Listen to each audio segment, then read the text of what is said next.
Minnesota House of Representatives Committee on Public Safety and Criminal Justice Reform will come to order. The clerk will take the roll.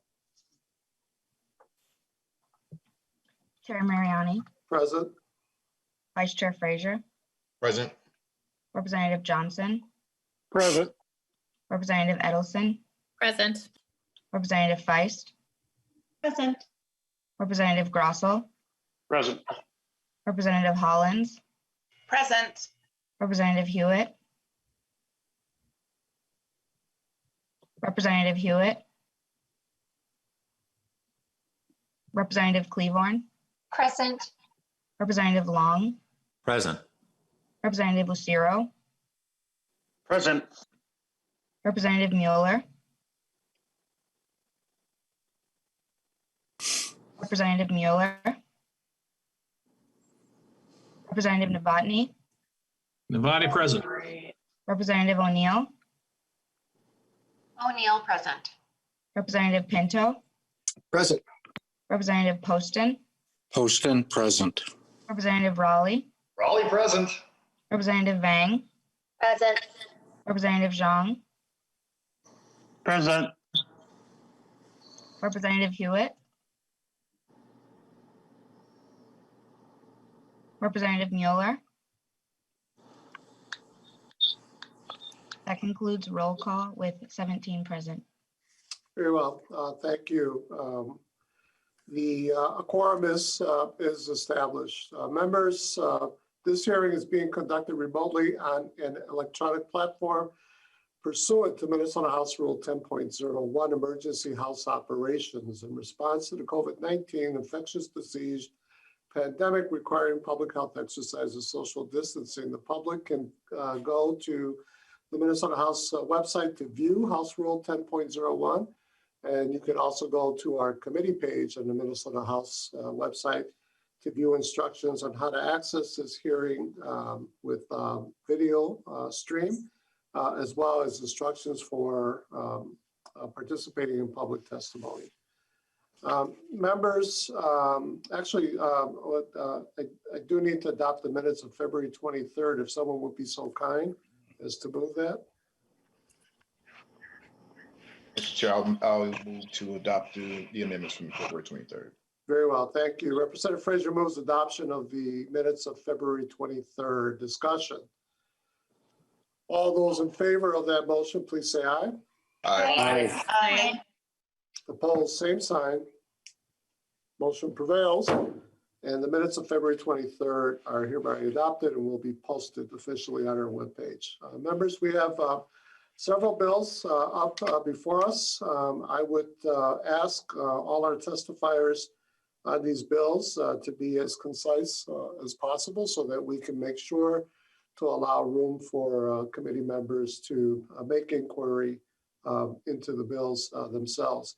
The first two bills are the bills that we had hoped to get to at the our last meeting on February 23rd. These were bills that, as we posted on our webpage, that the language within these bills were heard during the presentation of House File 9 that we spent time on February 23rd, and that we then acted and moved. As a result, these bills will be referred to their respective committees without testimony or debate. Obviously, the chair will be open to any comments from any committee members. So the first bill is House File 662, Representative Long. And Representative Long, I believe your motion is to refer House File 662 to the Committee on Redistricting. And so if that's the case, well, I guess I'm asking, is that the case, Representative Long? Yes, Mr. Chair, that is my motion. Very well. Your bill is before us. Representative Long, it's only been a day, but still, if you can just quickly tell us what this is and its relationship to House File 9. Thank you, Mr. Chair. Yes, I spoke to this bill yesterday. It's also a part of House File 9, which is why this committee was appropriately hearing the bill before it went to redistricting. And it's a very simple bill that would, for reapportionment purposes with the upcoming census, count persons who are incarcerated in facilities within the state at their last known address. Very well. Members? Representative Johnson. Chair Mariani, members, I do have some concerns on this bill. We have issues not only in our state prisons, but we also have federal prisons in here that it will affect. We have issues where people are counted on the DOCs. They could be counted on Faribault, count as the number of prisoners they have, but they might be actually in a halfway house somewhere else. They also might have no longer, their previous address might be rented out to somebody else. So it's double counting in those areas. There's a lot of things that need to be looked at and could cause if we're not looked at carefully, could cause some real inaccuracies in the census count. Typically it's their place of abode, and currently they might be their place of abode would be one of the prisons for the next 2 to 5, maybe even longer years. And it could really mess up the census count.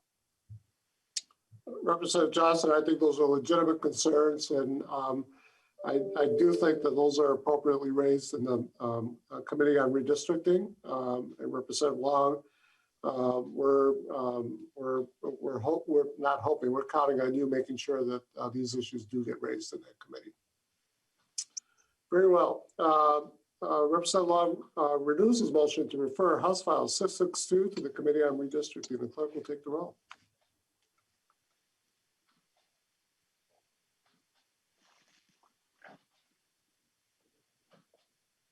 Chair Mariani, Aye. Vice Chair Frazier, Aye. Representative Johnson, No. Representative Edelson, Aye. Representative Feist, Aye. Representative Grossell, No. Representative Hollins, Aye. Representative Hewitt, Aye. Representative Cleavorn, Aye. Representative Long, Aye. Representative Lucero, Representative Lucero, Representative Mueller, Other votes no. Representative Novotny, Novotny, no. Representative O'Neill, O'Neill, no. Representative Pinto, Aye. Representative Poston, Poston, no. Representative Raleigh, Raleigh, no. Representative Vang, Aye. Representative Zhang, Aye. Lucero, no. That concludes roll call with 11 ayes, How many noes, clerk? 8 noes. Very well. On a vote of 11 ayes and 8 noes, the motion does prevail, and House File 662 is referred to the Committee on Redistricting. The next bill is similar in terms of process, members. House File 876. Representative Frazier moves to refer House File 876 to the General Register. Representative Frazier, if you can just remind us quickly what this bill is and its relationship to House File 99 that we heard the other day and move forward. Thank you, Mr. Chair. That is correct. This bill is the verbatim language is also in House File 9, brought as a standalone because of the the urgency, I believe, around this issue and importance to the community members that do not have their right to vote while they are while they are back in the community. This bill is pretty straightforward. It allows individuals or restores their right to vote when they are no longer incarcerated, and it also provides a notice requirement to let those individuals know that they have the right to vote now. Very well. Representative Johnson.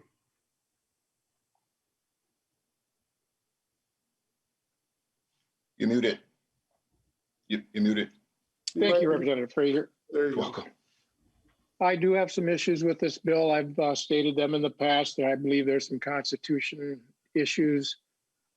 But Chair Mariani, where was this bill going to? Representative Johnson, the motion is referred to the General Register. I do believe that needs to go to state government finance. There is some things that require the Secretary of State's office to do that actually could have some expense. And I do believe we need to send it there for further vetting on the expense side of it, and as it requires a Secretary of State to do a number of different things. Representative Frazier. Thank you, Chair. Thank you for that question and potential clarification, Representative Johnson. If that is the case, if it needs to go there, I will make the motion to have it go there, and we will figure out if that's not the case, and we'll make the change later. Very well. Representative Frazier amends his motion that House File 876 be referred to the Committee on State Government. Is that the correct name of the committee? Very well. Representative Cleavorn. Chair Mariani, I would I serve on state government finance, and House File 9, which also contains the same language, which we heard in committee earlier during the last meeting of public safety. This language has been heard in state government finance, so I don't know if it actually needs to be heard again. I suspect, Representative Cleavorn, that it doesn't. So I think having had its vetting, Representative Frazier, and I wasn't sure to that, so thank you, Representative Cleavorn, for confirming that. I think your proper motion is to go back to your original motion. Thank you, Representative Cleavorn, for that clarification, and thank you, Chair. I will re-amend your motion to go back to the original motion to refer to the General Register. Very well. Representative Frazier moves to refer House File 876 to the General Register. The clerk will take the roll. Chair Mariani. Aye. Chair Mariani, aye. Vice Chair Frazier. Aye. Vice Chair Frazier, aye. Representative Johnson. No. Representative Johnson, no. Representative Edelson. Aye. Representative Edelson, aye. Representative Feist. Aye. Representative Feist, aye. Representative Grossell. No. Representative Grossell, no. Representative Hollins. Aye. Representative Hollins, aye. Representative Hewitt. Aye. Representative Hewitt, aye. Representative Cleavorn. Aye. Representative Cleavorn, aye. Representative Long. Aye. Representative Long, aye. Representative Lucero. No. Representative Lucero, no. Representative Mueller. Mueller votes yes.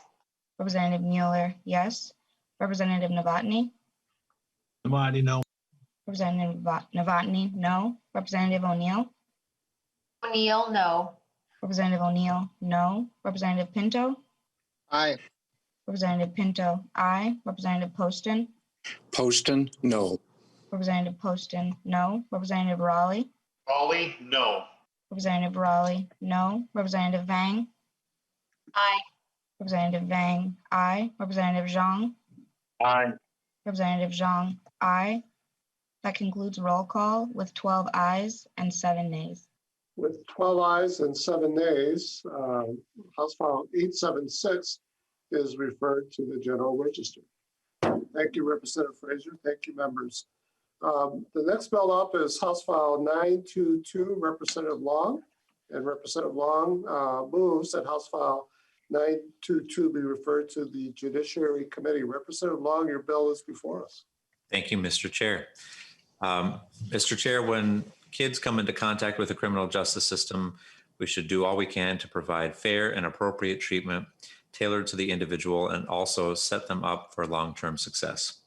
This bill contains 4 overdue common sense updates to our juvenile justice system.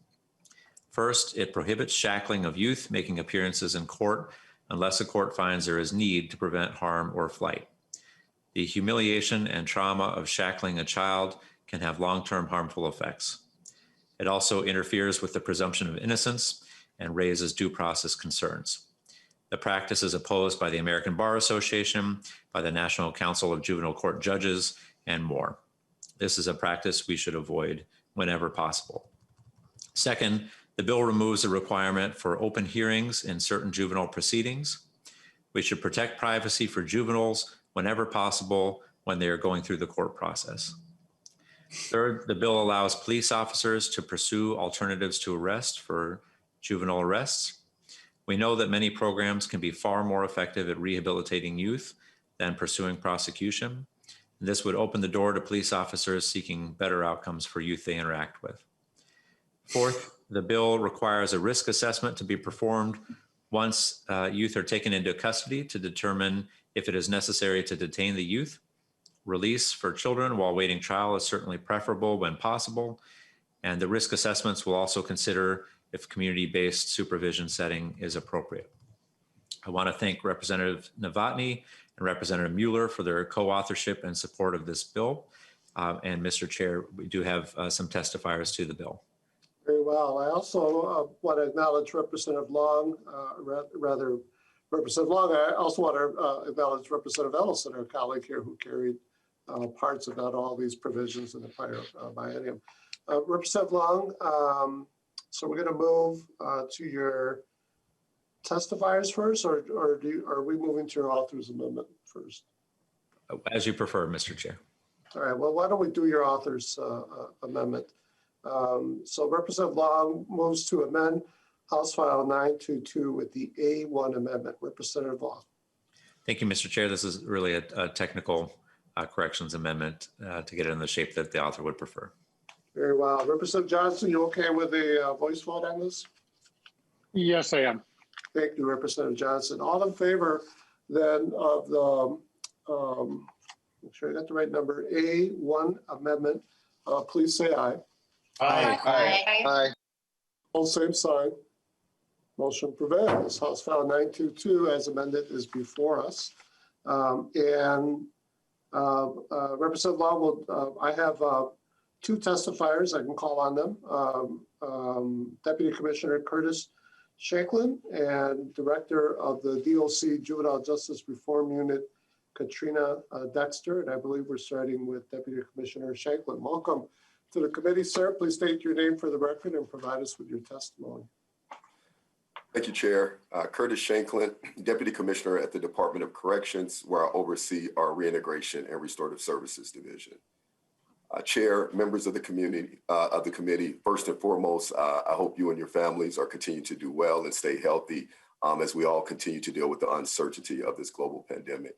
I will provide a brief opening testimony followed by my colleague, Katrina Dexter.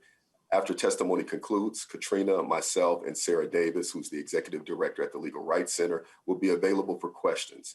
Additionally, I know a number of community members have taken time to provide written testimony as well. When we talk about criminal justice reform and transformative change, it is important to note two elements that are vital to achieving either of these two aspirations.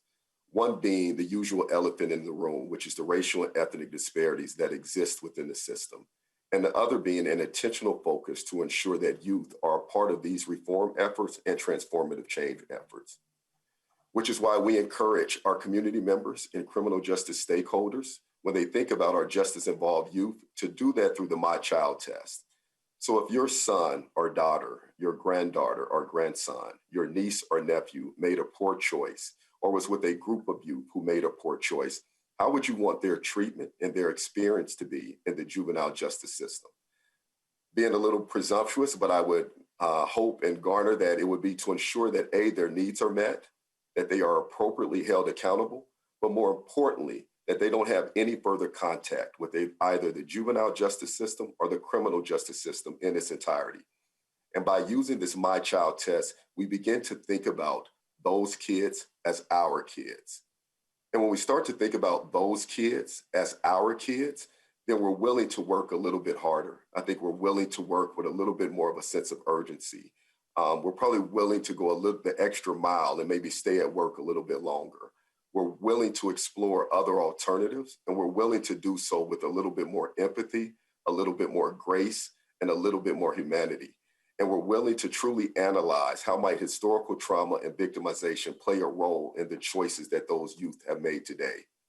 Because the reality is, here in Minnesota, 75% of the kids that we arrest here in Minnesota are for our lesser persons of property crimes.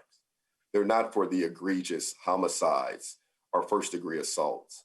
Those Native American youth and American Indian kids who we arrest here in Minnesota and place in out-of-home placement are done so at rates that place Minnesota near the top in the nation when we talk about racial and ethnic disparities.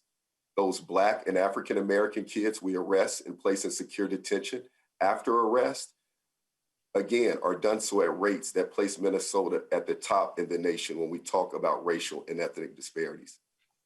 Those kids also in greater Minnesota who are dealing with chemical dependency and mental health issues that we continue to inappropriately use secure detention because our local law enforcement partners and members of the courtroom work group do not have the resources they need to appropriately address those needs. Those kids deserve better because those kids are our kids and we can do better. It's imperative that we do better, and we can do so right now. This juvenile justice legislative platform provides us that opportunity, an opportunity to really show Minnesotans that even in a divided legislature, we can come together across party lines and get meaningful work accomplished, that the needs of our youth transcend party lines, and it has. And I think that's evident in the bipartisan support of these two bills. Katrina and myself have met with almost every member of this committee, and we have had the honor to present before the bipartisan caucus early this week at the invite of Representative Poston and Representative Long, because they have made juvenile justice reform a top priority and see how it crosses party lines. That is also evident, as the chair pointed out, in Representative Novotny and Representative Mueller, offering their support to these bills as well, because our kids mean that much. Their futures mean that much, but more importantly, their lives mean that much. And I cannot think of a more important issue that deserves our urgent attention than the lives of our future leaders of tomorrow. And every day that goes by that we don't act with a sense of urgency, that we don't act with determination, with intentionality, is a day that ultimately we don't show that we love those kids as our kids, is a day that we don't believe in those kids as we do our kids, is the day that we ultimately don't value those kids as we do our kids. And to put it frankly, that is not one Minnesota. With that, I'll conclude my testimony today here, Chair, and I'll be open for questions that follows, and I'll pass it on to my colleague, Katrina Dexter, the director of our Juvenile Justice Reform Unit. Thank you, Mr. Shanklin. Always good to have you, Deputy Commissioner, in our committee. Thank you for your eloquent words and powerful call for us to truly embrace and love all our young people in Minnesota. You did reference that there were several letters. I just want to quickly call out, there was a letter in the record from 10th grader Eric Lee, or Lai, Eric L. Lai, with Minnesota Youth Council, and also Paula Akakpo with the Minnesota Youth Council, an 11th grader, in addition to a letter from the Youth Prize. Incidentally, my son then, maybe at the very beginning of Youth Prize, was on the founding board as a high school student back then. So that's a letter from Matt Norris, and then a letter from Beth Holger from the Link. So thank you for sending that testimony in to us. With that, Ms. Katrina Dexter, Director of the DLC Juvenile Justice Reform Unit, if you come forward, state your name for the record and provide us with your testimony, we'd appreciate it. Mr. Chair and members of the committee, thank you for the opportunity to testify regarding this important legislation today. My name is Katrina Dexter. I'm the Director of Juvenile Justice Reform at the Department of Corrections. Today, I'm here to testify on House Files 922 and 947. First and foremost, I want to thank each of you who took the time to meet with myself and Deputy Commissioner Shanklin to discuss these important policies preceding this committee hearing, as well as the members, both Republican and Democrat, who have already signed on to author these bills. Following the agenda of the committee, I will present at 2 separate times and keep my testimony specific to the bills before us. However, I want to frame my testimony in the understanding of what these 2 bills and the provisions within were built upon, which is what we know is best practice in juvenile justice, as well as the expansive research we have on adolescent brain development. With that being said, I will transition to speaking to the provisions of the current bill, and will keep my testimony limited as I know we have a full agenda. The bill before us now is House File 922, and as previously stated, is co-authored by Representative Long and Representative Novotny. There are 4 sections or provisions to this bill, and I will begin with the section 1, which is intended to end the indiscriminate use of restraints during juvenile court proceedings. A few examples of restraints used here in Minnesota include handcuffs, ankle shackles, as well as belly belts. Currently in Minnesota, if a youth comes through the detention or placement doors to court, the presumption is the youth will be detained and shackled or restrained during that court proceeding. This provision would change the presumption for no longer restraining youth in court. However, any stakeholder involved in the case can request that the youth be restrained. For example, if the detention facility staff or court security staff believe there is a security threat or a risk of flight, they can make a request that the youth be restrained. Those requests would be decided on a case-by-case basis by the presiding juvenile court judge. We work closely with the Minnesota Sheriff's Association specific to this section and have limited the change to the courtroom. As a result, transport is not included. The second section of this bill is regarding public hearings for 16 or 17-year-olds. Currently, if a youth is alleged to have committed a felony level offense, their court hearings are open to the public. This provision would close those court hearings. However, we have included an exception for cases classified under extended jurisdiction juvenile or EJJ status. It is important as we make advances in technology that we understand the potential collateral consequences that may come from those advancements.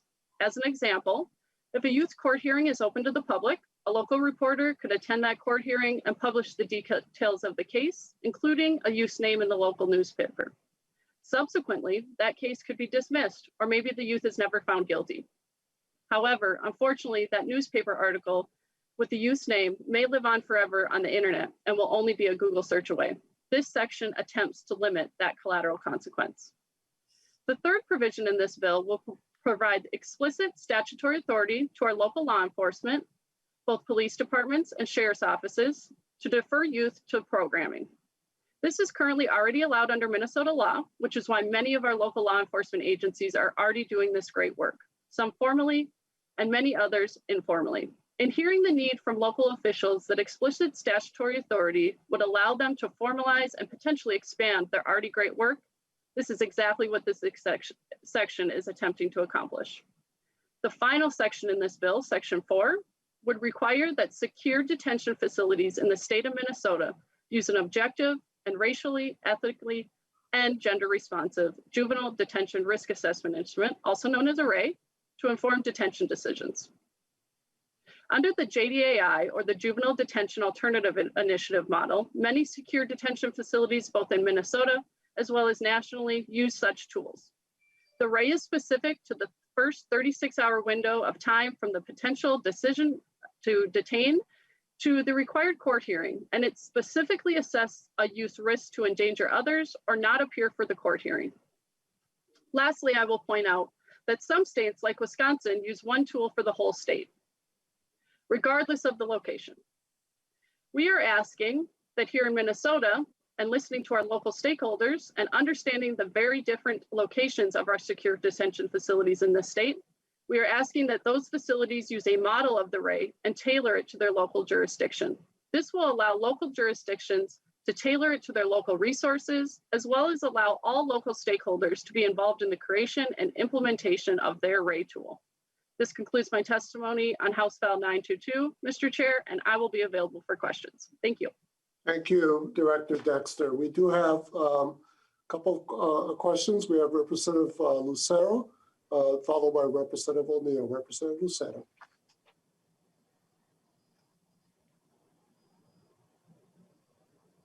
I think you're muted, Representative Lucero.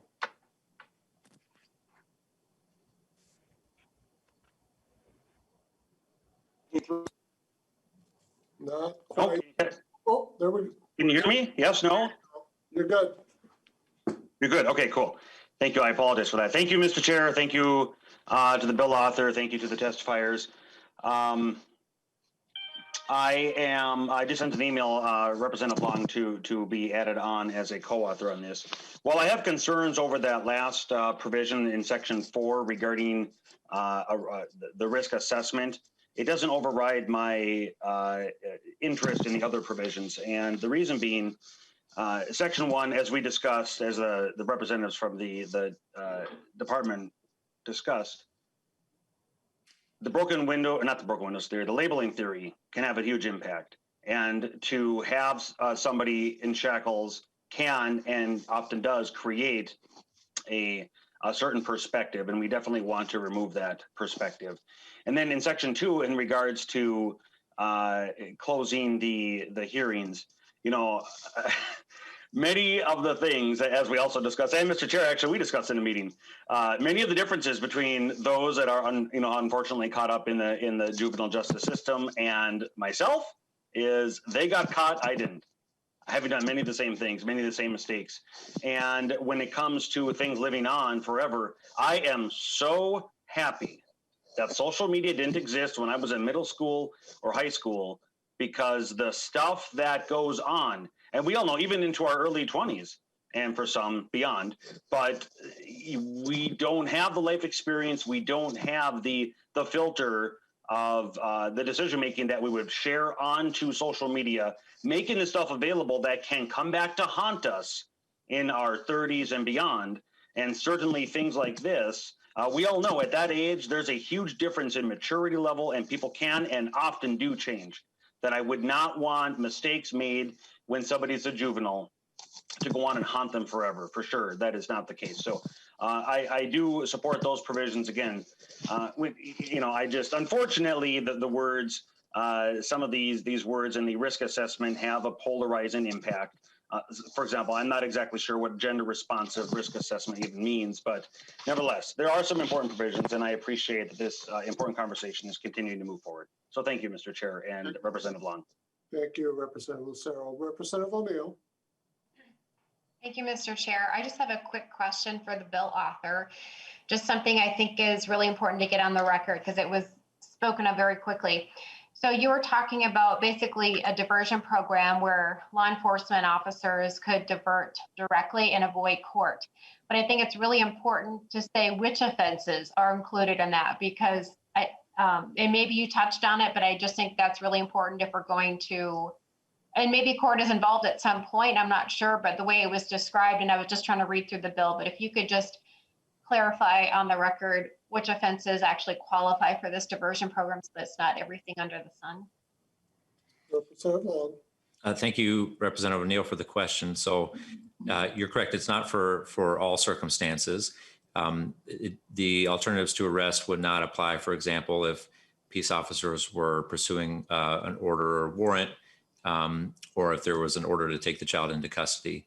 But for other circumstances, when the peace officer may be arresting the individual, they could seek to, rather than pursue prosecution, they could seek to find an alternative to arrest, a program that they're familiar with that they think would help the child get on a better track than seeking prosecution.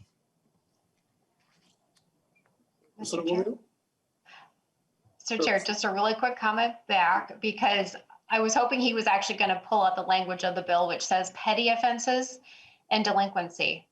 And I think it's important to realize really that this is very, very narrow, because you're giving law enforcement the ability to basically avoid court.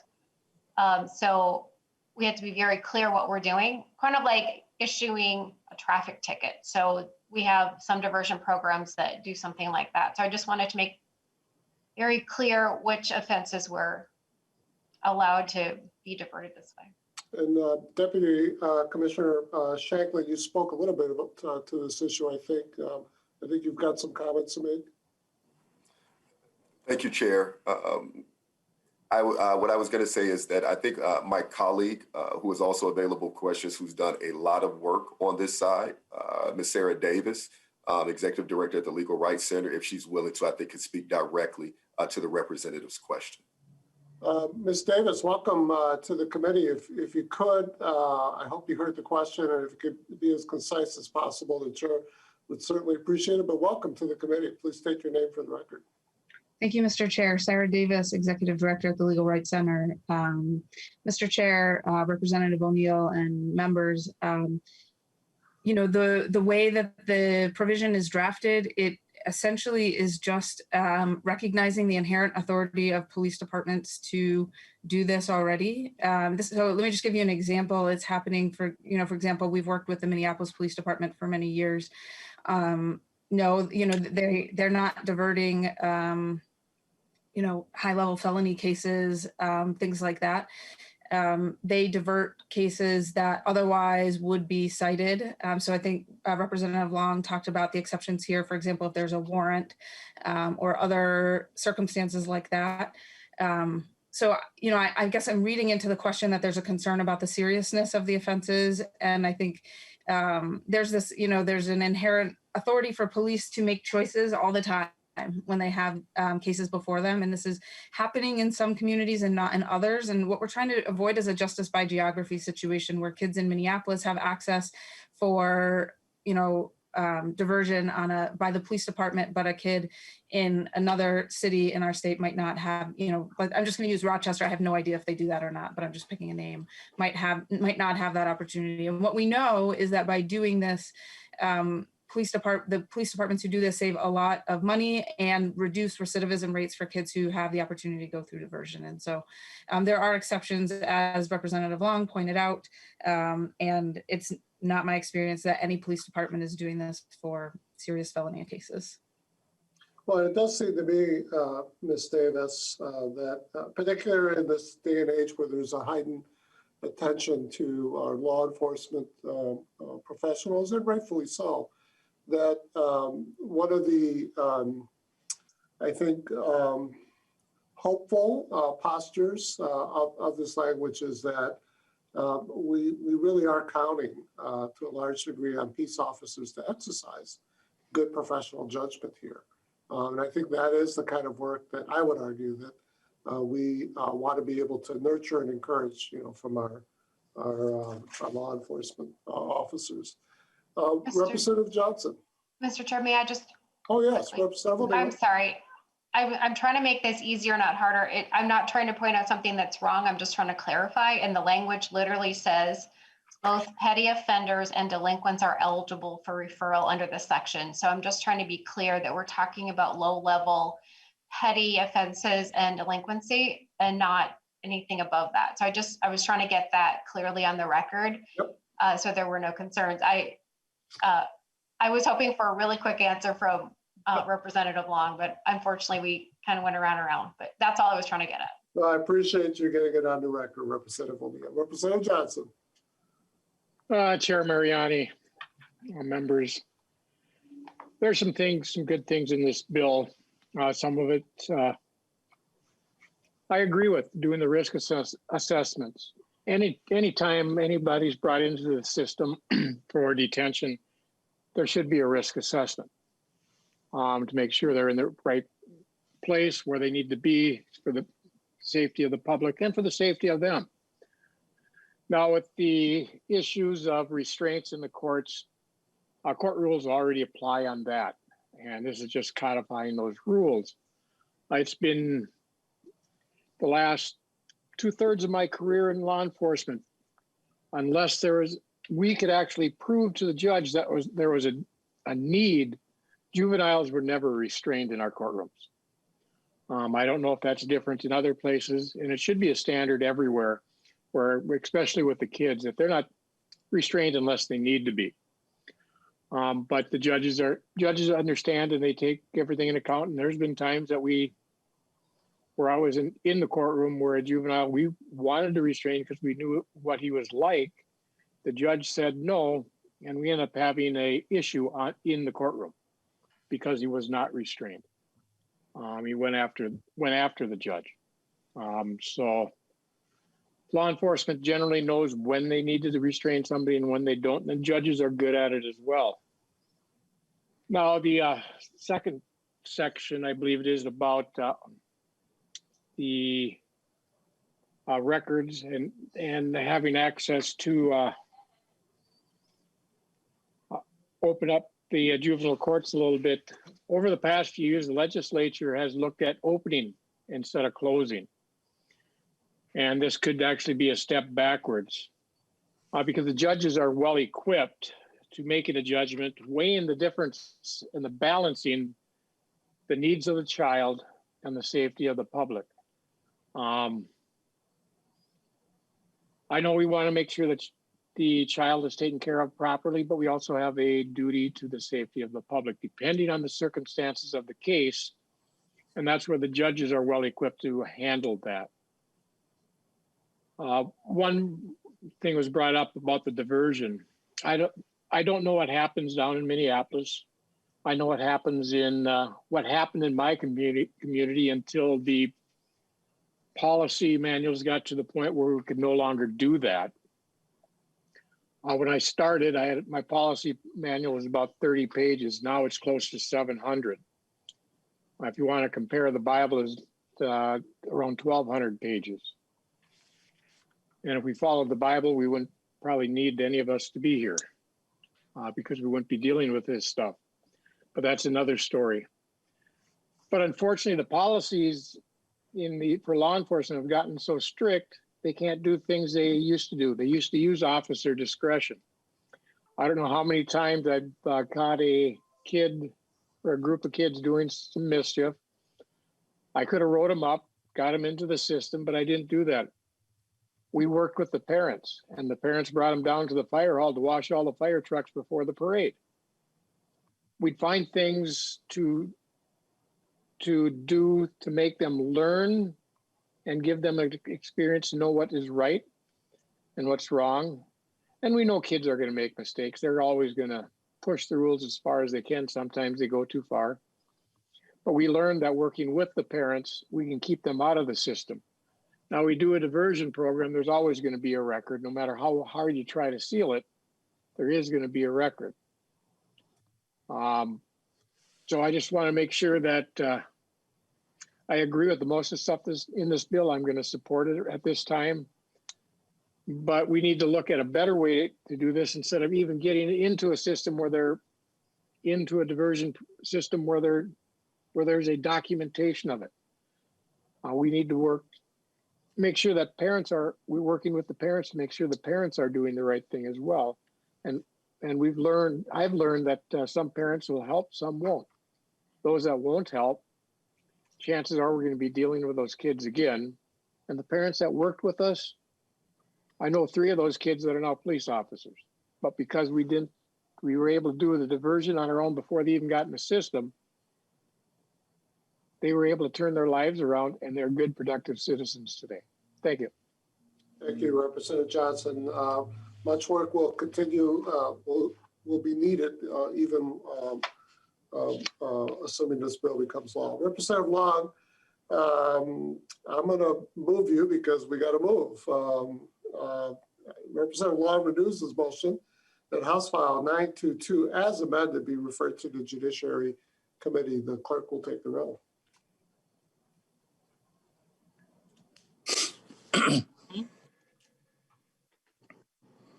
Chair Mariani. Aye. Chair Mariani, aye. Vice Chair Frazier. Aye. Vice Chair Frazier, aye. Representative Johnson. Aye. Representative Johnson, aye. Representative Edelson. Aye. Representative Edelson, aye. Representative Feist. Aye. Representative Feist, aye. Representative Grossel. Aye. Representative Grossel, aye. Representative Hollins. Aye. Representative Hollins, aye. Representative Hewitt. Aye. Representative Hewitt, aye. Representative Cleaborn. She was excused to testify, I believe. Oh, okay. Thank you. Representative Long. Aye. Representative Long, aye. Representative Lucero. Yes. Representative Lucero, aye. Representative Mueller. Mueller votes yes. Representative Mueller, aye. Representative Novotny. Devani, aye. Representative Novotny, aye. Representative O'Neill. O'Neill, aye. Representative O'Neill, aye. Representative Pinto. Aye. Representative Pinto, aye. Representative Poston. Poston, aye. Representative Poston, aye. Representative Raleigh. Raleigh, aye.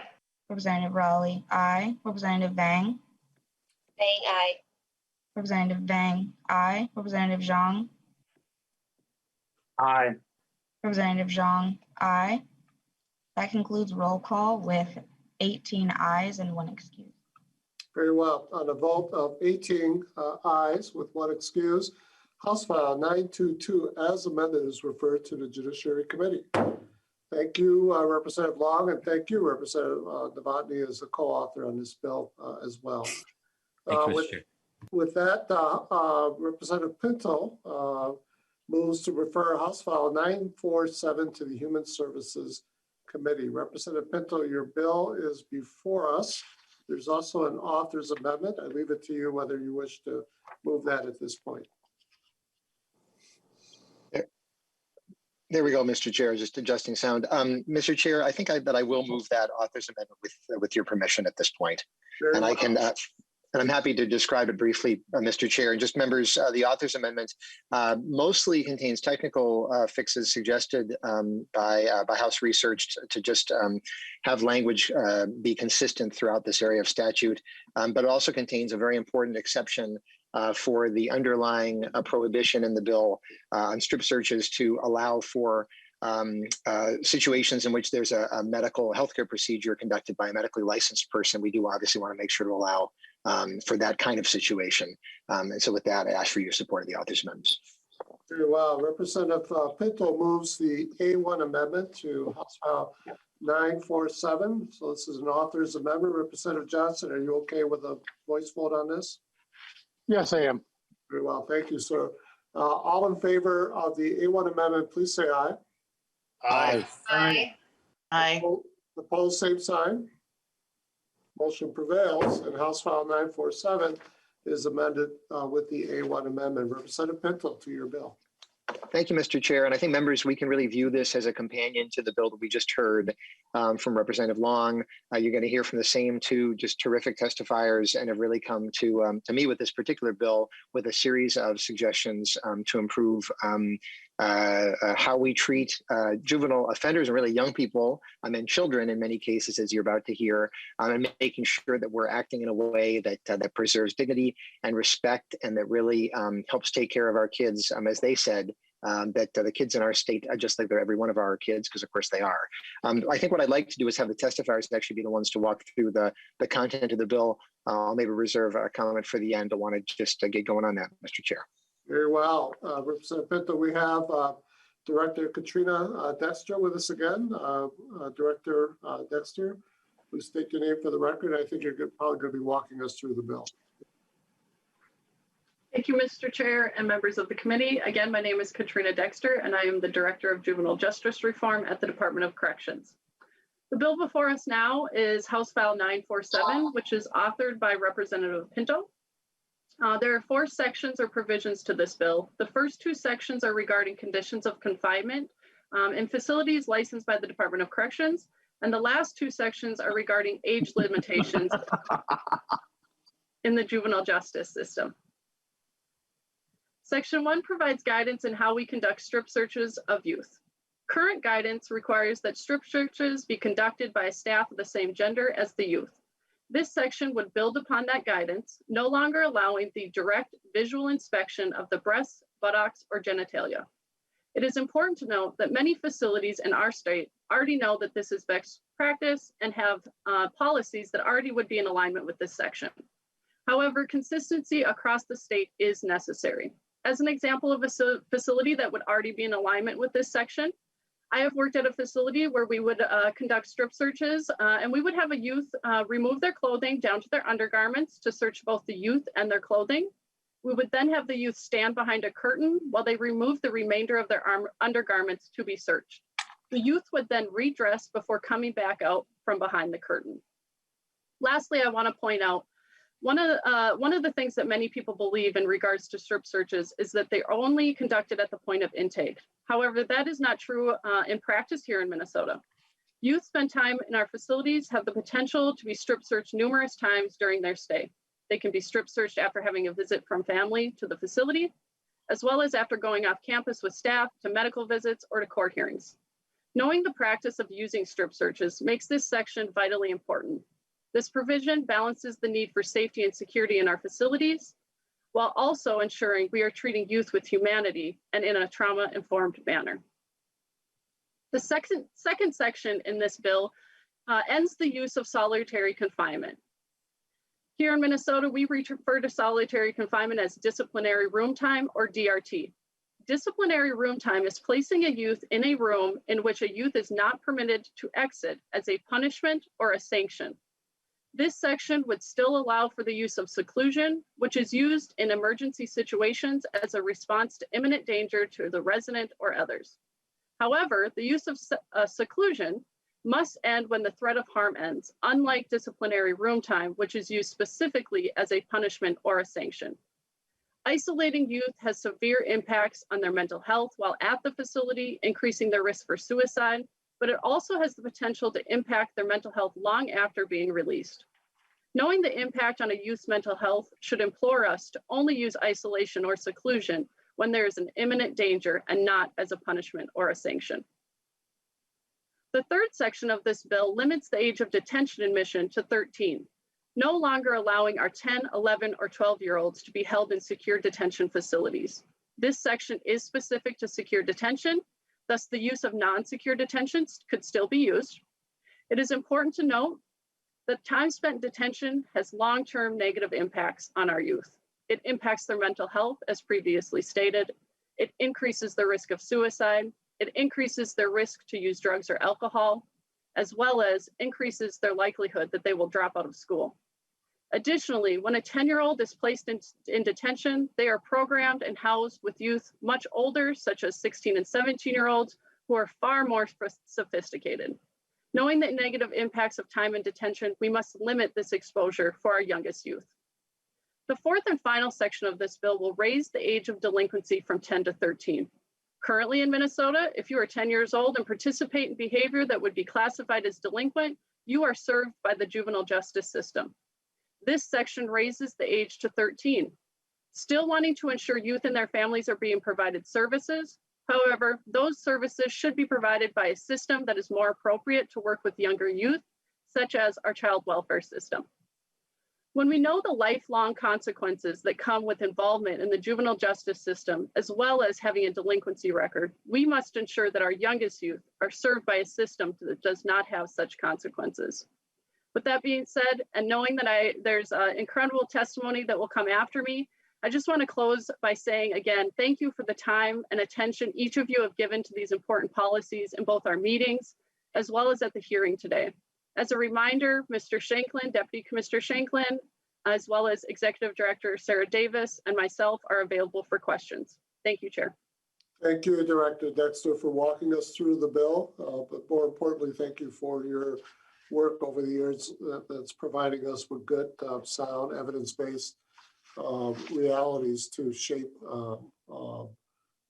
reform of this type of legislation. With that, members, we're going to move to Tamara Fries. Welcome to the committee. Please state your name for the record and give us your testimony. And as you probably already picked up, the chair is particularly valuing brief, concise, but yet powerful testimony. Welcome to the committee. Hi, my name is Tamara Frazier. I'm the mom of Tristan, who is 9 years old.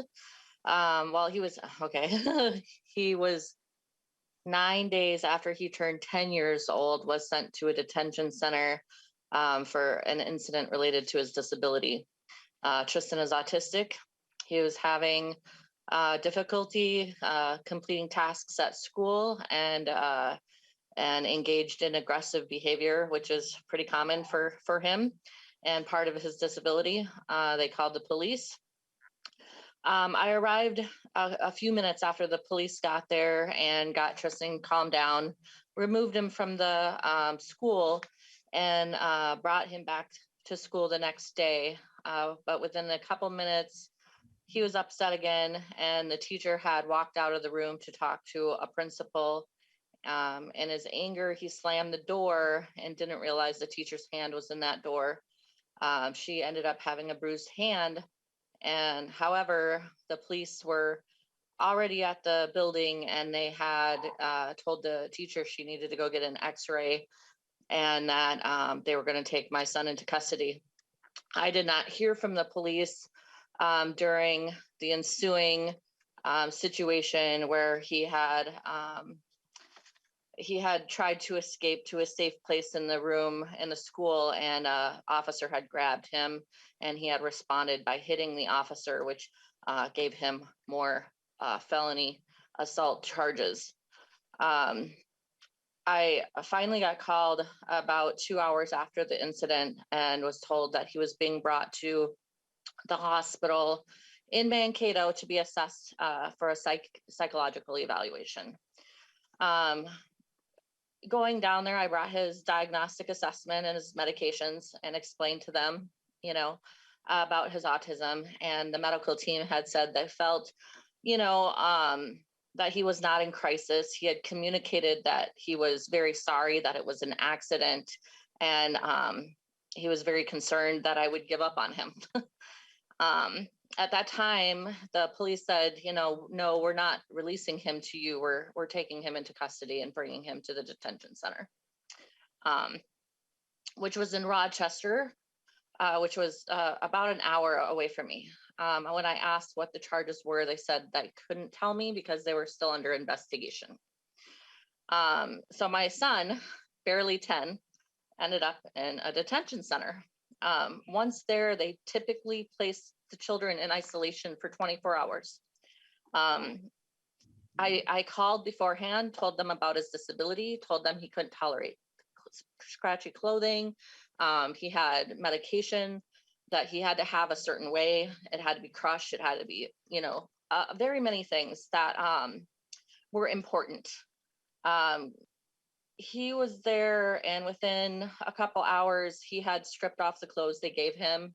He was screaming, hitting himself, turned on the water, plugged the sink. I mean, he was in full mental health crisis at that point. Still, they did not have me come get him. They were unable to provide him therapy or services. He did finally come home 2 days later. He was deeply traumatized.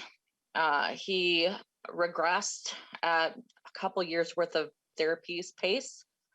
He went from going to school, an autism center 8 hours a day, to down to 45 minutes a day ability to even tolerate school, because in his mind, he saw school and detention as a group. It was no longer a separate thing. And because of the rigidity of his mind, he couldn't separate detention from school detention. So it became a real negative impact. 3 years later, he is now finally going to school for 4 hours a day. That's 3 hours. He had to be put on more medications for nightmares. He stayed in his room. He did not want to see people. It took so many interactions with police before he stopped screaming and hiding when he was introduced to them. He was assigned a public defender who wouldn't tell me anything because they were the lawyer to my child. And my child was incompetent. He didn't know how to advocate for himself or what questions to ask. And in talking with the court-appointed psychiatrist, she said that it's hard to find a 14 or 15-year-old competent, much less a 10-year-old with autism. Since he could not stand trial, Tristan was put on probation, even though he wasn't convicted of anything. Probation told him he needed to try to avoid his behaviors, which have been a part of who he is since he was 2. That's not how disabilities work. So a child who is having difficulties at a young age should have family therapy and in-home and community supports. More money needs to be spent elsewhere, in my opinion, not on juvenile detention. It's not helpful. It's not changing children for the better. The juvenile justice system says it's supposed to be restorative and rehabilitative, but taking the children out of their homes is punitive. After a year, after those 5 felony charges of assault, we received a letter saying that the charges were dropped in the interest of justice. I sold my house and I moved because I didn't feel we were safe in our community, or that the people there, especially the officers in the community, cared for my son's disability. We moved, and my son, he's really a really cool kid with a huge heart. He is an empathetic soul.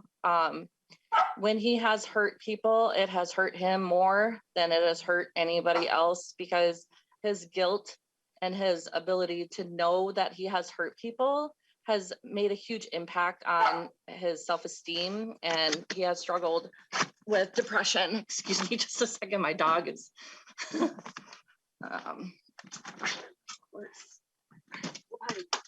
One.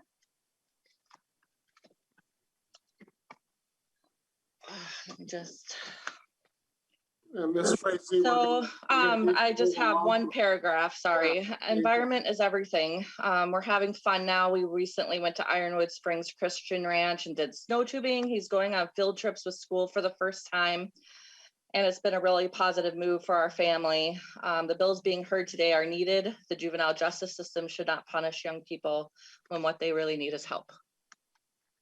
Thank you so much, Ms. Frazier, for sharing that story.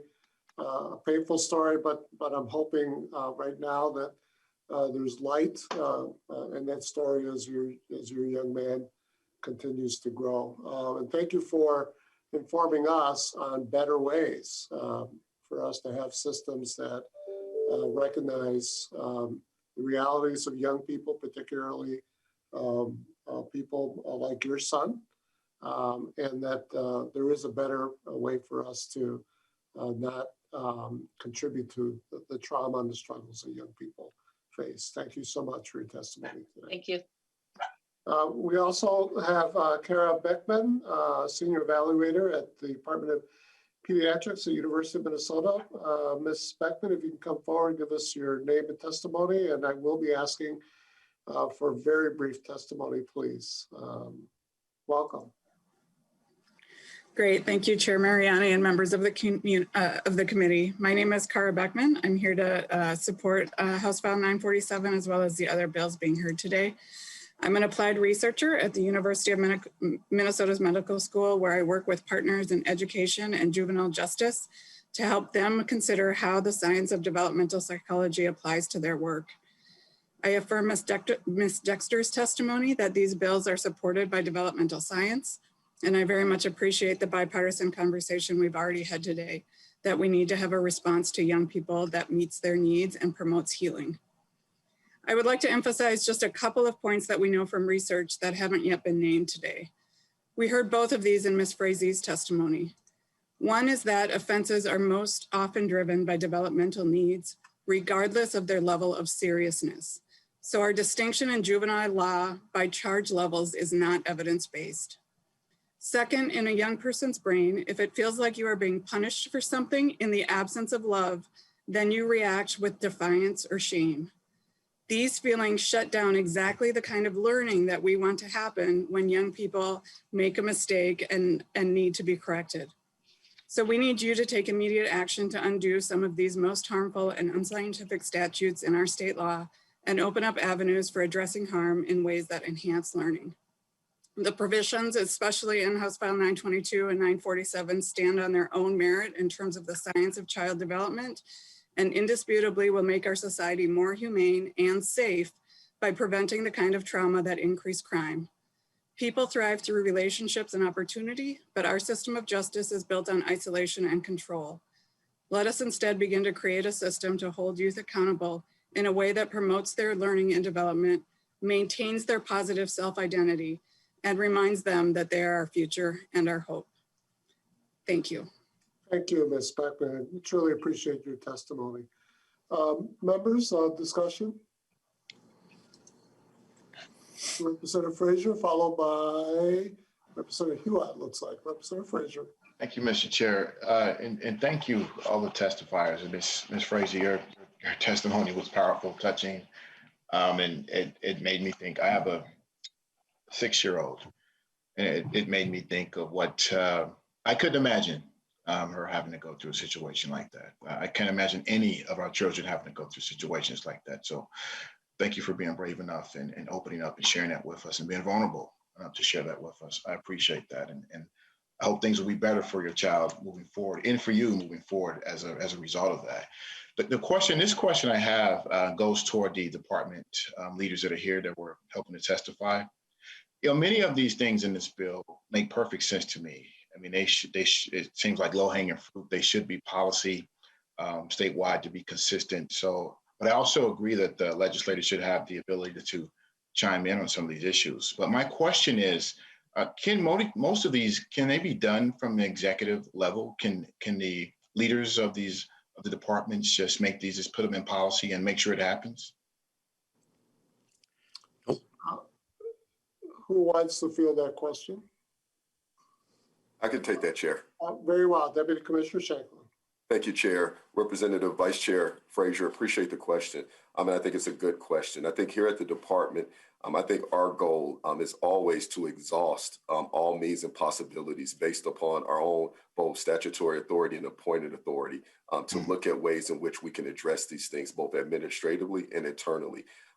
Because as you know, going through the legislative process, particularly around these issues that impact our youth, need to be done with a sense of urgency. And sometimes going through the legislative process doesn't afford us that opportunity. So while we are looking to have these things put in legislation, because again, I have full confidence, and I hope you all do, and Commissioner Schnell in this administration, we also know that this administration won't be around, for infinity. And so as we still do work to look at these things in-house, I think that's why it's imperative also that we look to have these things codified in legislation, because that will make sure that these things are sustainable through time and will ultimately impact future generations of our youth. But I do think there is an onus on us to continue to look in-house to see ways in which we can exercise our both appointed and statutory authority to address these issues when we can and when it's appropriate. But really appreciate the question. Very well. Representative Frazier? Yeah, just to follow up, Deputy Commissioner Shanklin, thank you for sharing it. And I think you're right. We have to look internally immediately to make these things happen as much as we can. But to your point of the legislative process, I agree. I think these things should be codified to make them more permanent, or as permanent as possible as we can for a time period.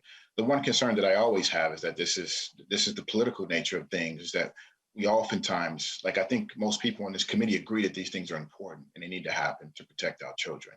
But we can't guarantee what's going to happen once it leaves here and goes on to the next process, right? If it's going to get adopted or not and actually put into law. So I do urge all of our leaders within our departments at the executive level to make sure they're doing everything they can possibly do to put these things in place when they can and as soon as they can. So thank you.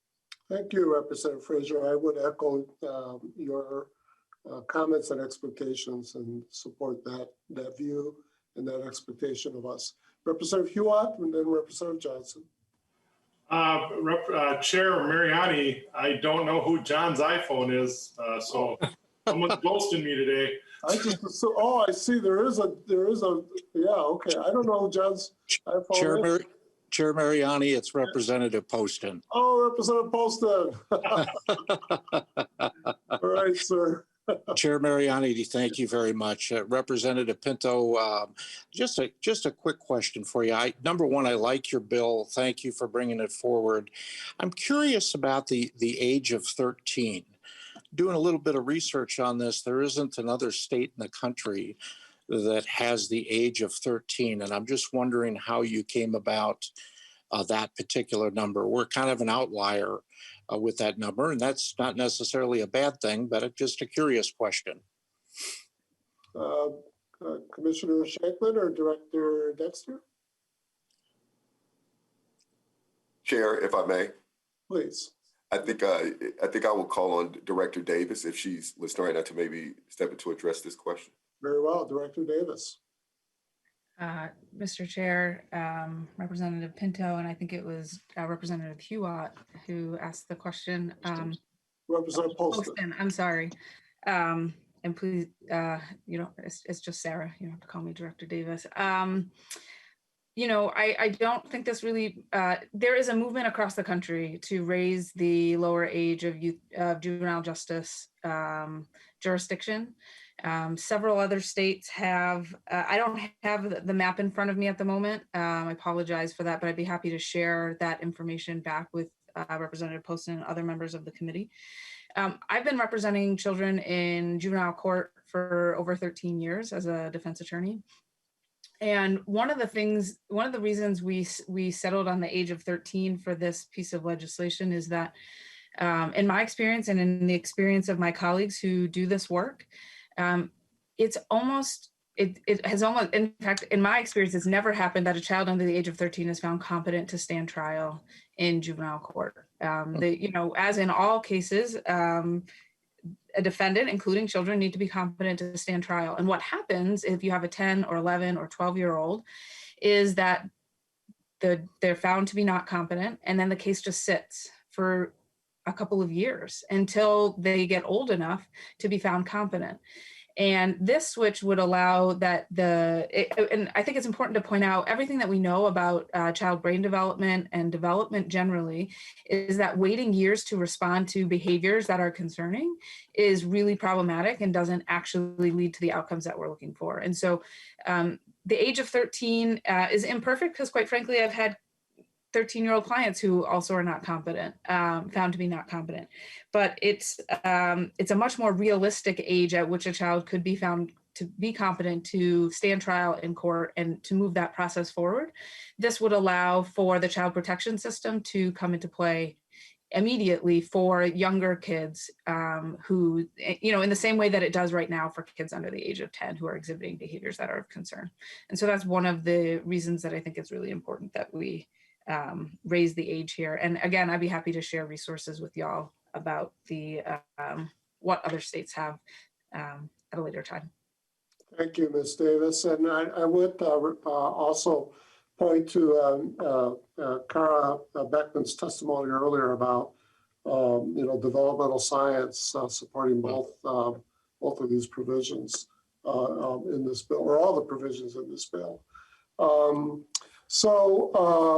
Representative Johnson, we still have two more bills, so we'll do you, and then we're going to go to a vote. If we can be as brief as possible, that'd be great, because I'd love to get these two bills by Edelson and Representative Mueller in before we adjourn. Representative Johnson.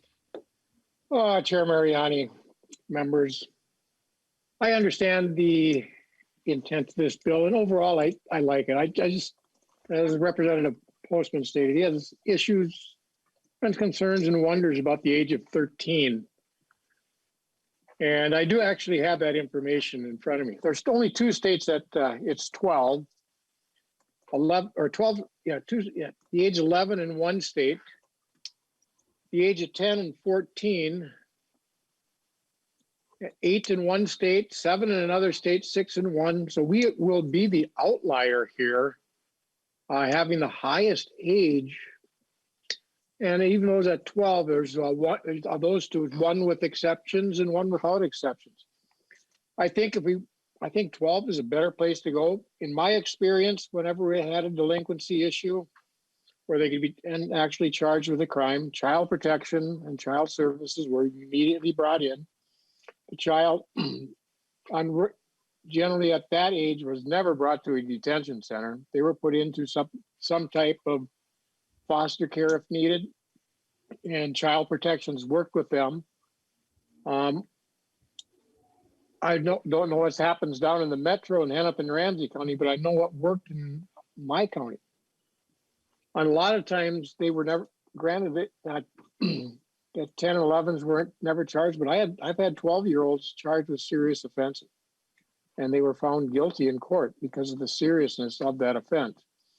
And in talking with them, and the judge actually talked to them, the judge actually believed the child knew what he was doing and the intent of it. So I think we need to leave our court systems with our age at an area that's appropriate. I think 13 is too high, because we do, with the system that we do have, at least in the area that I worked, we were able to do the right things for the child, working in the guidelines that we already have. Thank you. Very well. Thank you, Representative Johnson. Representative Pinto renews his motion that House File 947 as amended be referred to the Human Services Committee. The clerk will take the roll. Mariani. Aye. Chair Mariani, aye. Vice Chair Frazier. Aye. Vice Chair Frazier, aye. Representative Johnson. Aye. Representative Johnson, aye. Representative Edelson. Aye. Representative Edelson, aye. Representative Feist, Aye. Representative Feist, aye. Representative Grossel, Aye. Representative Grossel, aye. Representative Hollins, Aye. Representative Hollins, aye. Representative Hewitt, Aye. Representative Hewitt, aye. Representative Cleaborn, Aye. Representative Cleaborn, aye. Representative Long, Aye. Representative Long, aye. Representative Lucero, No. Representative Lucero, no. Representative Mueller, Mueller votes yes. Representative Mueller, aye. Representative Novotny, Devaney, aye. Representative Novotny, aye. Representative O'Neill, O'Neill, aye. Representative O'Neill, aye. Representative Pinto, Representative Pinto, aye. Representative Poston, Poston, aye. Representative Poston, aye. Representative Raleigh, Raleigh, aye. Representative Raleigh, aye. Representative Vang, Aye. Representative Vang, aye. Representative Zhang, Aye. Representative Zhang, aye. That concludes roll call with 18 ayes and 1 nay. Very well. On a vote of 18 ayes and 1 nay, House File 947 as amended is referred to the Human Services Committee. Thank you, Representative Pinto. Ms. Frazier, our best to your young man, Tristan. Thank you, Ms. Beckman, for being with us today as well. Members, Representative Edelson moves that House File 416 be referred to the Committee on Judiciary. Representative Edelson, your bill is before us. Thank you, Chair. And just to let members know, the plan is we're gonna talk about the bill, and then I'll deal with the amendments after we have our one testifier. Is that okay, Chair? As long as we can move expeditiously. We'll go really fast. Very well. Go ahead, Representative Edelson. Well, thank you, Chair and members. House File 416 for members that were on this committee the past 2 years is something you've seen before. It addresses the EJJ designation, which is a designation given to juveniles age 14 through 21. It is for more serious crimes. What I'm asking for in this bill is to have a report that we would be able to look at. And just EJJ, just so you know, is extended jurisdiction juvenile is what that acronym is. And it is given by the prosecutor's office to a juvenile instead of an adult sentence. So this was a creation that came out of a 1994 task force when we were seeing an uptick in crime. It was kind of a balanced way to look at a blended sentence, I guess you would say. Anyways, we have heard some reports that it is not as successful as I think as the task force initially intended it to be. We do not have any reporting in terms of who the youth are. 7 years sometimes is literally how long young people are on probation, and they're meeting with a probation officer weekly, and you're not supposed to make a mistake. And now I think Representative Lucero, you said it, and I completely agree. Imagine being 14, 15, 16 and never making another mistake after making possibly one. All of us do, and it's whether or not we get caught. So, Mr. Chair, I guess I would like to go straight to my testifier, Dr. Ray Moss. Thank you. Welcome to the committee, Dr. Moss. If you could state your name for the record and give us hopefully a very concise testimony, we'd appreciate it. No problem, Mr. Chair. I'm gonna stop sharing my video. I'm having some bandwidth issues. Absolutely. All right, thank you, Mr. Chair. Dr. Raymond Moss, Ramsey County Juvenile Detention Alternative Initiative Coordinator. And I'll be real quick and precise to it. I would like to ground my testimony in a quote by Dr. West: "Never forget that justice is what love looks like in public." With that, EJJ was created out of a demand from a super predator connotation that was created by academics, and it was in response to that. As we know, the super predator was false, and so much harm has been created from that. Like Representative Edelson said, this bill is needed for the simple fact that EJJ disproportionately affects Black, Hispanic, and Native youth. Just from data from Ramsey County where I work in, and it mirrors the same for Dakota and Hennepin. In 2019, 52 Black youth was on EJJ. 69% of those youth adult sentence was imposed.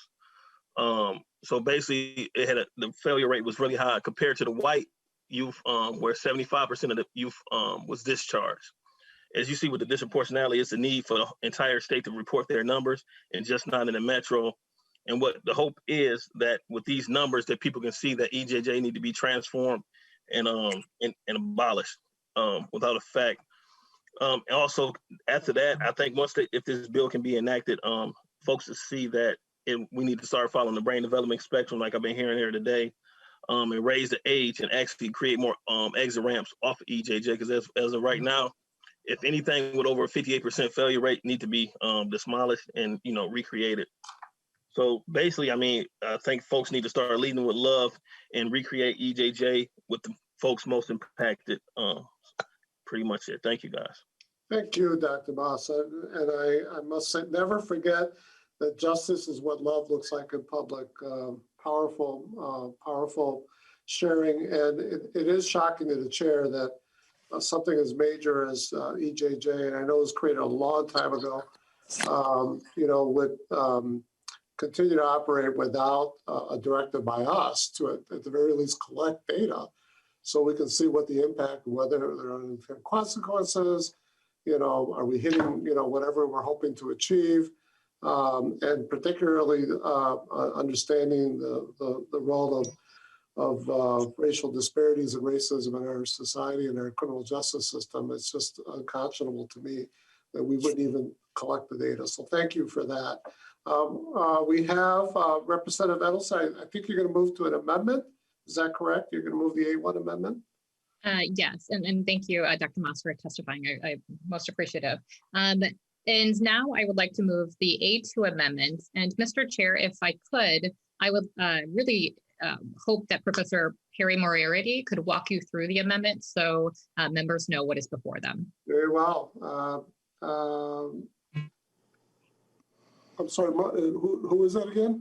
Oh, sure. Yeah, it's Professor Perry Moriarty. Oh, yes, of course. Yeah, I see the name here. Professor Moriarty, welcome to the committee. Please state your name on the record and tell us what this amendment is. Okay, thank you. Chair Mariani, Representative Edelson, my name is Perry Moriarty. I'm an associate professor at the University of Minnesota Law School, and thank you very much for giving me the opportunity to address House File 416 today, which amends specific provisions of Minnesota's Heinous Crimes Act and other provisions of the criminal code for those who committed their offenses under the age of 18. In other words, for juveniles. Before delving into the specifics of the bill, I want to say a few words about why it is critical that we act and act now to reform Minnesota's juvenile sentencing laws. And Professor, we are pressed for time, so I just want to... I will move as quickly as I possibly can. Minnesota's Heinous Crimes Act is unconstitutional and has been for almost 9 years. As you will see in a minute, Minnesota is one of 28 states that was required to amend its laws after a case called Miller versus Alabama in 2012. It is one of 4 that has not. As we sit here today, there is no legislative authority in place governing the sentences of juveniles convicted of aggravated homicide in Minnesota. This bill remedies that. It abolishes the sentence of life without release for children in Minnesota, something 24 other states has already done, and there are 6 more that don't have any juveniles serving. It makes every person in the state who committed her or his offense under the age of 18 eligible for release after serving 15 years. It does not in any way guarantee release, but creates an opportunity for review, and I will talk about the rationale for the 15-year threshold in just a minute. It applies retroactively and to consecutive sentences. It also creates a juvenile review board to review the cases of those who are eligible. It is supported by the Department of Corrections and the Attorney General. Very quickly, the US Supreme Court mandated in 2012 that no state in the country could mandatorily sentence a child to die in prison. Minnesota was one of 28 states that was affected by this. And may I share my screen, Chair Mariani, if that will be too.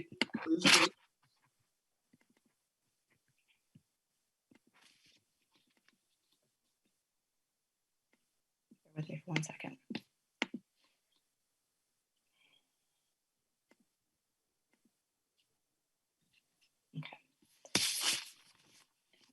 Minnesota was one of 28 states that was required to amend its sentencing laws after Miller versus Alabama. And the reason for the court's decision was based in adolescent brain science, something that all of you are now familiar with, that children are fundamentally different from adults by virtue of their level of maturity and other fundamental neurodevelopmental differences, and therefore less deserving of the most severe punishments. The court also said that children must receive a meaningful opportunity for release based upon demonstrated maturity and rehabilitation. These are the 28 states that were required to amend their sentencing laws after Miller. And these are the only 4 states that remain that have not acted, and Minnesota is one of them. 24 states, as I said, now ban the punishment of life without release for juveniles.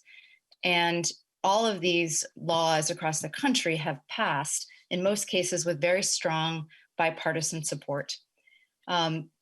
Here is a sample of some legislative schemes in other states. You will see that places like West Virginia, Washington, Oregon have all enacted laws providing juveniles with eligibility for release after 15 years. They apply in almost every case to consecutive sentences and retroactively.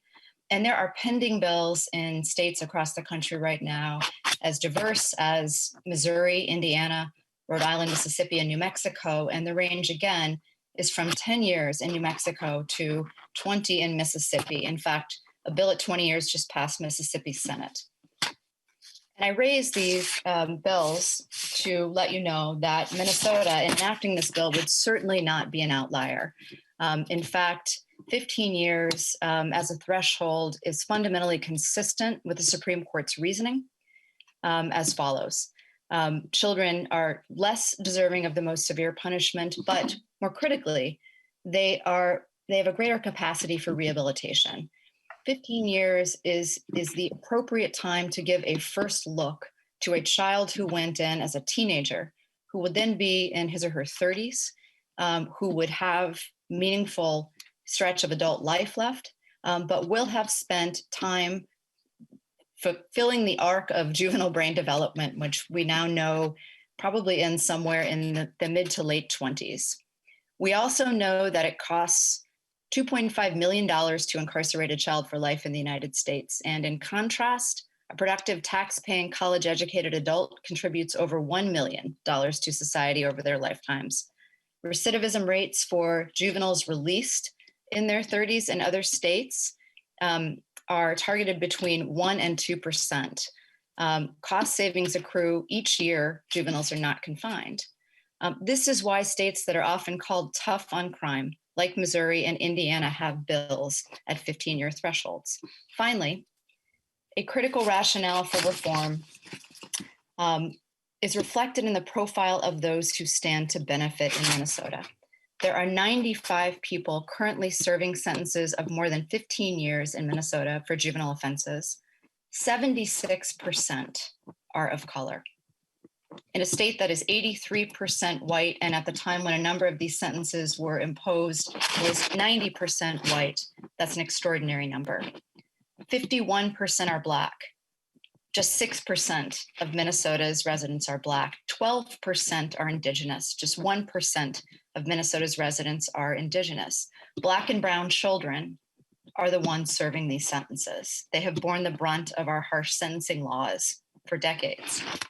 Of the 95, 5 are serving consecutive sentences, and here the racial disparities are even more extreme. 86% are of color. 28 of the 95 have already served 15 years, and they would be eligible for consideration right away. That is a very low number in terms of management relative to other states. Maryland just passed a law and it's looking at 450 people who just became eligible. This is something we can do. We also know, and I'll conclude in just a moment, from research that the majority of these adolescents have experienced highly elevated levels of poverty, the dearth of social welfare services and resources, and have faced familial incarceration. Most have diagnosed learning differences, have faced educational interruptions, and often suffer from mental health challenges. We know that the average age of death for juveniles sentenced to life is age 50.6. Finally, and I think this is a very important piece of this and something I really want to strongly acknowledge. We also know that many of these adolescents did commit serious offenses, and in some cases committed acts that took a life, acts that had and continue to have a devastating impact on families and communities. And this is also true. And nothing in my testimony today or in this bill is intended to minimize those losses. I think that's something that we have to acknowledge and is something that is very important. But we should also acknowledge that leaving our sentencing provisions unconstitutional, leaving them uncertain, has led to inconsistency across the state, has led to uncertainty for both those who are sentenced and for the families of those who have suffered losses. This is something that we owe people on both sides of this. They're all members of our community. And finally, I'll just add that again, no one's going to be guaranteed release here. But for all of the neuroscientific reasons that I've articulated, given who it is we are talking about here, given what we know about the contributions that some of the people who are back in our community now after having served 15 years or so are making, this bill makes sense. It's consistent with what we're seeing across the country. Thank you. Thank you, Professor Moriarty. I personally find it shocking that the state of Minnesota would be 9 years in violation of U.S. Supreme Court finding of constitutionality, in addition to the evidence-based information that you've provided. Representative Edelson, what we're on right now is the adoption of the A2 amendment. And I do have another testifier, but I think perhaps we could wait until we act on this amendment. I do have people with questions. We have about 10 minutes at the most. I will be taking a vote, members. And so let me ask if Representative Rodney, O'Neill, or Johnson, if your question or comment is to the A2 amendment. Representative Rodney. Actually, Chair Mariani, thank you. My question was answered by the testifier. Very well, thank you, sir. Representative O'Neill. Thank you, Mr. Chair. Just to be clear, is this amendment changing it down to 15 years maximum sentence and then the option of parole? Professor Moriarty. Just to be clear, Representative O'Neill and Chair Mariani, my apologies. I've worked with Representative O'Neill on this issue in the past, and I'm grateful to see you here. You see that? We are in discussions collectively within the department and also with the MCAA. And in light of all the changes that have occurred in the last several years across the country, a 15-year threshold is what we are looking at. But just to be clear in response to your question, it's not a maximum sentence. There would still certainly be discretion for the Juvenile Review Board could certainly allow individuals to remain incarcerated if it so felt. But it is simply the first opportunity, a mandated opportunity for a first look. Representative O'Neill. So, Mr. Chair, so yes, I served on, let's see, it's called Commission on Juvenile Sentencing for Heinous Crimes. We published our report on December 8th in 2017. Dr. Moriarty was on that commission. And this is pretty far afield from the final report. I have the final report right here.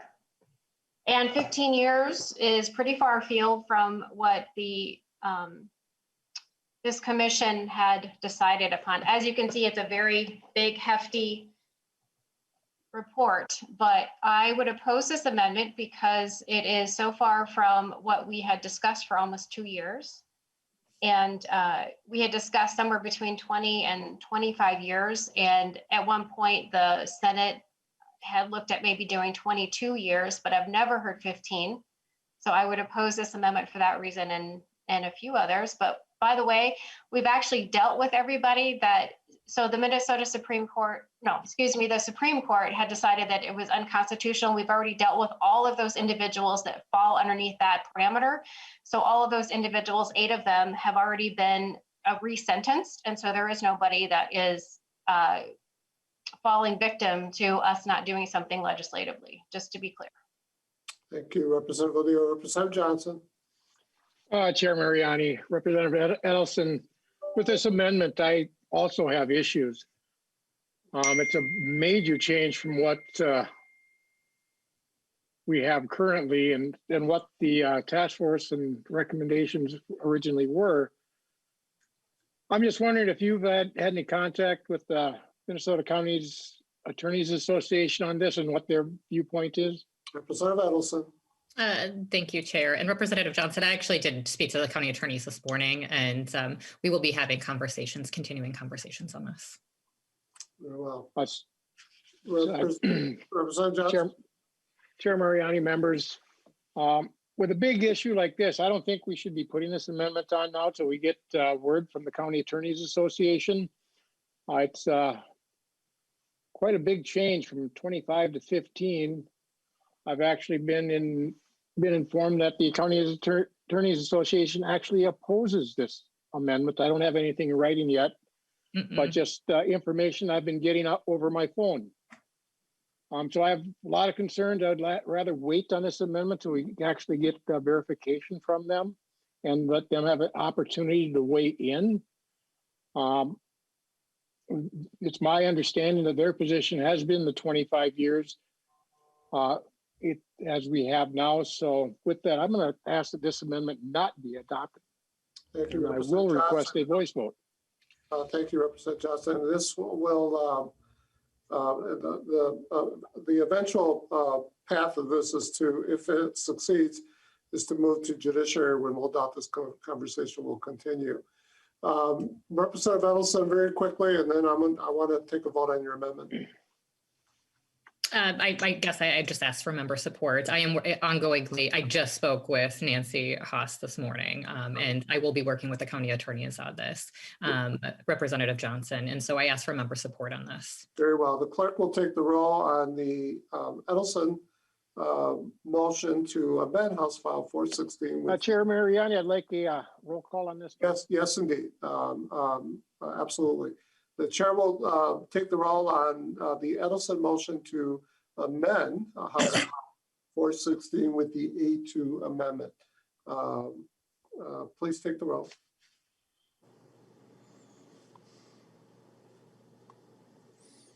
Members, just to be clear, we're voting on the A2 adoption of the A2 amendment. Chair Mariani. Aye. Vice Chair Frazier. Aye. Representative Johnson. No. Representative Edelson. Aye. Representative Feist. Aye. Representative Grosso. No. Representative Hollins. Aye. Representative Hewitt. Aye. Representative Cleavorn. Aye. Representative Long. Aye. Representative Lucero. No. Representative Mueller. Mueller votes no. Representative Novotny. Representative Novotny. Novotny votes no. Representative O'Neill. O'Neill votes no. Representative Pinto. Aye. Representative Poston. Poston, no. Representative Raleigh. Raleigh, no. Representative Bang. Aye. Representative Zhang. Aye. That's 11. That concludes roll call with 11 ayes and 8 nays.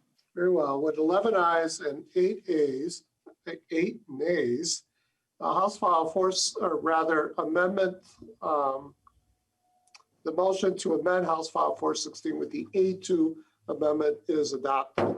Representative Edelson moves. Members, we're going to move to a vote. We're going to be cut off here in a second.